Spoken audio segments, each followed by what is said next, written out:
কঠিন জিনিসকে কত সহজভাবে আমি উপস্থাপন করতে পারবো দ্যাটস দ্য ট্রিক। এইখানে আমাদের কিন্তু অনেক সময় যায়।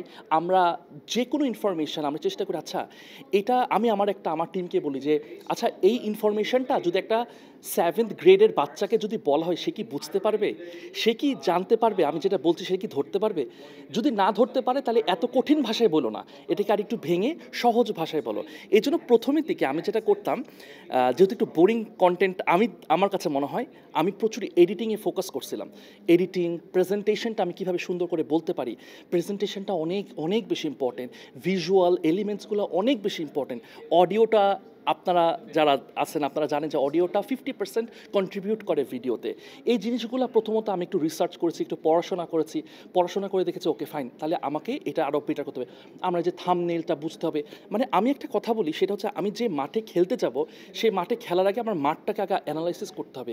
যে মাঠের কি অবস্থা, ওয়েদার কিরকম।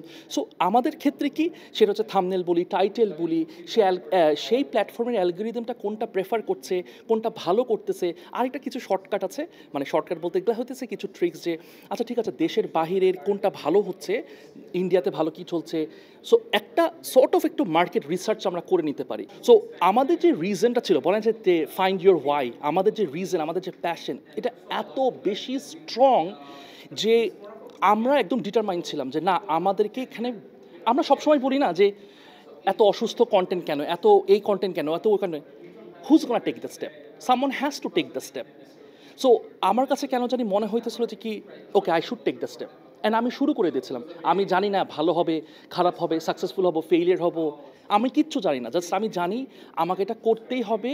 আই নিড, আমি আমি যেন এই কন্টেন্টের মাধ্যমে মানুষের লাইফে যেন ইম্প্যাক্ট পড়ে, দ্যাটস ইট। বাংলাদেশের পডকাস্টে হ্যাঁ, কাকে এই পর্যন্ত মনে হয় যে খুব সম্ভব বাংলাদেশের পডকাস্টে এখন কারা কারা ভালো করতে পারে? ভালো করছে হ্যাঁ, পাশাপাশি আরো কাকে মনে হয়? আম, আমার মনে হয় বাংলাদেশের পডকাস্টে আরও অনেককে আসা উচিত। পডকাস্ট যারা একটু অনেক টাইপের পডকাস্ট আছে, আমরা যেরকম একটু গেস্ট নিয়ে আসি তারপর আমরা ডিসকাশন করি।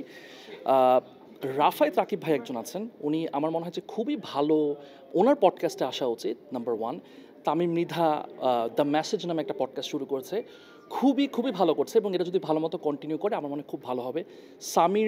সামির আহমেদ, সামির স্কেইন, ও খুব ভালো করতেছে এবং আমার মনে হচ্ছে ওর অনেক পসিবিলিটি আছে।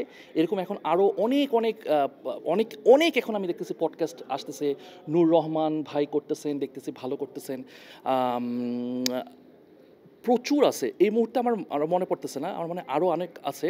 বাট এই কয়েকটা নাম যেরকম আমি বলছিলাম রাফায়েত রাকিব ভাই, আমার মনে হয় যে কি উনি যদি রেগুলার পডকাস্ট করেন এটা অনেক ভালো ভালো হবে আমার মনে হয়।